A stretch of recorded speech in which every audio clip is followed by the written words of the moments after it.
আসসালামু আলাইকুম, সবাইকে স্বাগতম জানাচ্ছি আমার daily life blog channel Maria রহমানে। আশা করি যে যেখান থেকে ব্লগটি দেখছেন সবাই ভালো আছেন এবং সুস্থ আছেন। আমি প্রতিদিনই ব্লগটা শুরু করার সময় চিন্তা করি যে আমি যখন ভয়েস ওভার দিব কিছু কথা আপনাদের সাথে শেয়ার করব। তো আমি যখন ভয়েস ওভার দিতে যাই আমার কথা এলোমেলো হয়ে যায় কিংবা আমি ভুলে যাই, আমি যেন কেন কথাটা মনে করে বলতে পারি না। আজকে একদম মনে করে কথাটা বলার জন্য বসলাম, সেটা হচ্ছে আপনাদের সবাইকে একটু ধন্যবাদ জানানোর জন্য। আপনারা যারা আমার চ্যানেলটাকে সাবস্ক্রাইব করে 2000 সাবস্ক্রাইবার পূর্ণ করে দিয়েছেন, আমার চ্যানেলে বর্তমানে কিন্তু 2000 প্লাস সাবস্ক্রাইবার আছে। আমার এই ছোট্ট চ্যানেলটা একটু একটু করে বড় হচ্ছে এবং আপনারা যারা সাবস্ক্রাইব করে এই চ্যানেলটাকে প্রতিনিয়ত বড় হতে সহায়তা করছেন এবং আমাকে উৎসাহিত করছেন, আপনাদের সবাইকে অনেক অনেক ধন্যবাদ জানাচ্ছি। আমি যখন প্রথম আমার ইউটিউব চ্যানেলটা ওপেন করি নতুন একদম, তখন আমি প্রত্যেক দিন ইউটিউব চ্যানেলটা স্ক্রল করে করে চেক করতাম যে কখন আমার সাবস্ক্রাইবার বাড়লো, কয়টা বাড়লো, আবার কয়টা কমে গেল। বাড়লে অনেক ভালো লাগতো, কমলে অনেক কষ্ট পেতাম। তারপরে প্রত্যেকটা ঘন্টায় ঘন্টায় আমি এরকম চেক করতাম। যে এক্সাইটমেন্টটা যেমন তখন ছিল এখনও কিন্তু একই রকমই আছে। আমি এখনো পর্যন্ত প্রতিদিন আমার সাবস্ক্রাইবারটা চেক করি, আমার ভালো লাগে, বাড়লে ভালো লাগে, কমলে খারাপ লাগে, এখনও সেম আছে। 2000 প্লাস, এটা খুব নগণ্য একটা নাম্বার হলেও অনেকের কাছে আমার কাছে কিন্তু বেশ বড় একটা বিষয়। আর এটা আমার প্যাশনের জায়গা, এটা আমার ভালো লাগার জায়গা, আমি খুব ভালো লাগা থেকে এই কাজটা করি। তো অবশ্যই এখানে আমার অন্যরকম একটা স্যাটিসফ্যাকশন কাজ করে। তো আমি আমার ইউটিউব চ্যানেলে অনেক ভুলও করেছি, আবার অনেক কিছু ঠিকঠাক করারও চেষ্টা করি। আমি নিজে ইউটিউব থেকে ঘেটে ঘেটে আমার চ্যানেলটা কীভাবে কী করা যায় আমি নিজে নিজে সেট আপ করি। আবার কখনো যদি খুব এরকম মনে হয় যে আরে থাক দেখা যাবে পরে করব, তখন আবার ফেলেও রেখে দিই। আমি এমন একটা মানুষ। কিন্তু কিছুদিন আগে একজন কাপল ব্লগার, ওনারা ফেসবুকে ভিডিও করেন, তো ওনাদের একটা কথা আমার কাছে খুবই ভালো লেগেছে। তো ওনাদের কাছে সম্ভবত কেউ কোয়েশ্চেন করেছিলেন যে ফেসবুকে ব্লগিং কিংবা ফেসবুক পেজে আপলোড করার ক্ষেত্রে কি কি বিষয় খেয়াল রাখা উচিত, কিংবা কেউ যদি নতুন পেজ ওপেন করতে চাচ্ছে সে বিষয়ে কি কি জিনিস মাথায় রাখলে ভালো হয়। তো এটা নিয়ে তাদের কাছে জানতে যাচ্ছিলেন। তোমরা হাজব্যান্ড ওয়াইফ দুজনে মিলেই আর কি ব্যাপারটা শেয়ার করার জন্যই বসেছিল। আমি ভিডিওটাতে প্রথমে যে কথাটা শুনলাম আমাদের কাছে আমার একদম খুবই মনে হয়েছে যে সত্যি একটা কথা বলেছে এবং এর বাস্তব কথা আর কিছু হয় না। সেটা ছিল প্রথম কথাটা এটা ছিল যে আপনি যদি চ্যানেল ওপেন করতে চান বা আপনি যদি ব্লগিং করতে চান কিংবা আপনি যদি মনে করেন যে আপনি একটা বিজনেস করবেন অনলাইনে কোনো কিছু নিয়ে, ধরেই নেবেন আপনার আত্মীয় স্বজন, আপনার পরিচিত মানুষজন, আপনার বন্ধু বান্ধব কেউ আপনাকে সেই বিষয়ে সাপোর্ট দিবে না। তারা এমন একটা অ্যাক্ট করবে, তারা জানেই না আপনার এরকম কোনো ব্লগিং পেজ কিংবা আপনার কোনো পেজ আছে কিংবা আপনি অনলাইনে কোনো বিজনেস করছেন, এই টাইপের কিছুই তারা অ্যাক্ট করবে না। এক্সট্রা দাম দিয়ে তারা অন্য একটা পেজ থেকে সেম জিনিসটা কিনবে, কিন্তু আপনার কাছ থেকে কিনবে না। অন্য একটা ব্লগে গিয়ে যে ইনফরমেশন আপনি দিচ্ছেন সেটা অন্য একটা ব্লগে গিয়ে জিজ্ঞেস করবে, কিন্তু আপনাকে করবে না। কারণ আপনাকে বললে তো জানা হয়ে গেল যে আপনার পেজ আছে বা আপনি ব্লগিং করেন কিংবা আপনার অনলাইন একটা বিজনেস আছে। এই কথাটা শুধু ওনার না, এই কথাটা আমার ক্ষেত্রেও সত্যি হয়েছিল। আমি যখন নতুন নতুন আমার পেজ ওপেন করি তো অনেকে এরকম দেখা যেত যে আমি যে ভিডিওটা হয়তো ইউটিউবে দিয়েছি, আমি হয়তো ওটা ফেসবুকে কোনো ছবিও দিই নেই, আমি ভিডিও থেকে দেখেই আমাকে জিজ্ঞাসা করছেন, কিন্তু পরবর্তীতে বলবো আছে তুমি নাকি ব্লগ করো, আমি তো জানি না। হ্যাঁ, আমার দেখার সময় হয় না, এক সময় তোমার ভিডিওটা দেখবো।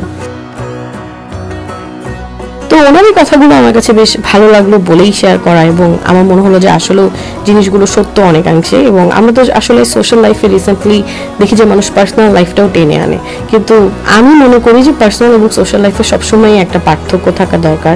সেটা শুধুমাত্র ইউটিউব এবং ফেসবুকে যারা ব্লগ করে তাদের ক্ষেত্রে বলছি না, এটা কিন্তু সোশ্যাল যে কোনো লাইফ। লাইক অনেকে ফেসবুকে পার্সোনাল ব্যাপার স্যাপারগুলো স্টেটাস দিয়ে বিভিন্ন পোস্ট দিয়ে বোঝানোর চেষ্টা করে, এটাতে আমি নিজেও প্রেফার করি না। আমার কাছে মনে হয় যে সবসময় একটা ডিফারেন্স রাখা উচিত, কারণ সবাই আমার ভালো, সবাই আমার খারাপ, কে কোনটা চায় আমরা কিছুই জানি না।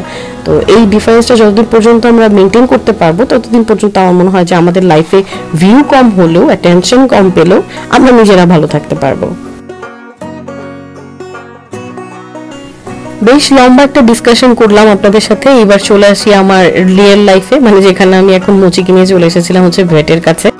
আসলে যেটা হয়েছিল, মুচির একটা চেক আপের ডেট ছিল এবং পাশাপাশি ও ডিওয়ার্মিং এর ডেট ছিল, এটার জন্য ওকে নিয়ে চলে আসা হলো। অনেকে দেখি কি ডিওয়ার্মিং এর ব্যাপারে বাসায় করানোর কথা বলে, এই কাজটা ভুলেও করবেন না, কখনোই বাসাতে ডিওয়ার্মিং এর সাহস করবেন না।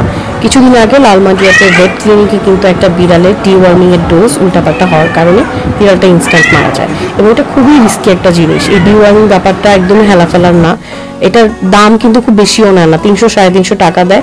বাসায় এটা কখনোই ট্রাই করবেন না। ভালো একটা ভেট ক্লিনিক যেখানে মনে হবে যে এক্সপিরিয়েন্স লোকজন আছে, সেখানে গিয়ে ভালো একজন লোককে দিয়ে তারপরে হচ্ছে এই ডিওয়ার্মিংটা করাবেন। আমরা ফার্মিলিয়নে নিয়ে এসেছি, ওদের সবকিছু মিলে আমাদের কাছে বেশ ভালো লাগে, ওরা সুন্দর করে গুছিয়ে গাছে এই ব্যাপারগুলো করে। তো যার কারণে আমরা খুব নিশ্চিন্তেই ওর ডিওয়ার্মিংটা করে ফেলি এবং সেই সাথে ভিডিওতে কিন্তু আপনাদের সাথে ডিওয়ার্মিং এর ব্যাপারটা একটু শেয়ার করে দিলাম। অনেকেই দেখি পেট গ্রুপগুলোতে না এইগুলো পোস্ট করেন যে বাসায় ডিওয়ার্মিং করে ফেলেন, এই ওষুধটা কিনে ফেলেন। ডিওয়ার্মিং এর ব্যাপারটা এরকম যে এখানে বিড়ালের ওজন মেপে তারপরে ওষুধটাকে ওই অনুযায়ী কেটে তারপরে খাওয়াতে হয়। একটুখানি কাটা হয়, কিন্তু একটুখানি কতটুকু সেটা কিন্তু আমরা জানি না। ওই মাপটা একটু 19-20 হয়ে গেলেই কিন্তু বিড়াল ইনস্ট্যান্ট মারা যায়। তো যাই হোক, মোচিকে নিয়ে তো অনেকক্ষণ ভেটের কাছে ছিলাম, ওখানে বসে থাকতে থাকতে আমার খুবই ক্ষুধা লেগে যায়। এবং তখন ওটার থেকে একটু সামনে ওখানে একটা খুব সুন্দর ছোটখাটো একটা রেস্টুরেন্ট আছে, যেটার নাম হচ্ছে panpizza.com। এটা খুবই ছোট্ট একটা রেস্টুরেন্ট আর নর্মাল একটা রেস্টুরেন্ট, কিন্তু খাবার কিন্তু খুবই মজা। তো আমি ওখান থেকে পিজা খাচ্ছিলাম, তারপরে খাওয়া দাওয়া করে চলে আসলাম মোচিকে নিয়ে মেউ পেট শপে। এবার ওকে যে ওষুধপত্রগুলো দেওয়া হয়েছিল সেগুলো কেনার জন্য ওর পিছে মোটামুটি আমার সারাটা দিন সময় চলে গিয়েছিল। মানে ওকে নিয়ে থাকতে থাকতে বাইরেই থাকা হলো বেশ অনেকটা সময়। এখানে আসার পর দেখলাম এখানে ওদের একটা বিড়াল এরকম ঘোরাফেরা করছে। তো ওর জিনিসপত্র সবকিছু মোটামুটি মেউ পেট শপ থেকেই কেনা হয়। এখানে এসে ওর যাবতীয় ওষুধপত্র, লিটার, তারপর খাবার দাবার সবকিছু এখান থেকে কিনে নিয়ে যাওয়া হয়।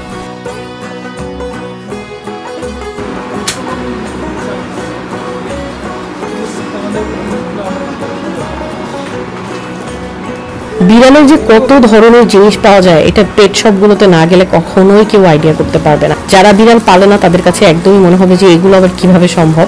এখানে সম্ভব। আমার হাতে যেটা দেখতে পাচ্ছেন এটা কিন্তু বিড়ালের বিস্কিট। হ্যাঁ, মানুষের তো বিস্কিট অনেক দেখেছেন, খেয়েছেন, এবার বিড়ালের বিস্কিট দেখাচ্ছি আপনাদের সাথে।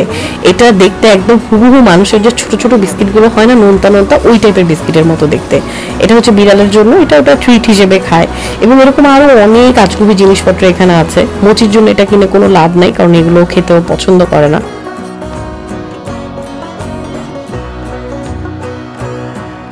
এরপর বাসায় চলে আসলাম। বাসায় এসে আমি একদম শাওয়ার টাওয়ার নিয়ে এখন শুয়ে আছি। আমার পাশে মোচিও রেস্ট নিচ্ছে, কারণ ওরও তো খুব টায়ারিং একটা ডে ছিল। এরপর আমি যে বার্গার নিয়ে এসেছিলাম আসার সময়, এই তো খেতে খেতে আমার দিনটা এখানেই শেষ করে ফেলবো। তো এই ছিল আমার আজকের দিনের একটা ব্লগ, এবং এই ছিল আমার আজকের দিনের একটা ছোটখাটো অংশ, যেখানে আপনাদের সাথে আমি আমার আজকে ডেইলি লাইফের পাশাপাশি আমার মোচির সাথে বেশ অনেকটা সময় বাইরে থাকা এবং ওর ওয়েট দেখানো সবকিছু শেয়ার করলাম। আমার ভিডিওগুলো যদি আপনাদের কাছে হেল্পফুল মনে হয়ে থাকে, ভালো লেগে থাকে, আপনারা কিন্তু আমার চ্যানেলটা সাবস্ক্রাইব করতে পারেন, আমার ভিডিওগুলো লাইক, কমেন্ট এবং শেয়ার করতে পারেন। ইনশাআল্লাহ নতুন ভিডিও নিয়ে আবার দেখা হয়ে যাবে। সেই পর্যন্ত সবাই ভালো থাকবেন, সুস্থ থাকবেন। আল্লাহ হাফেজ।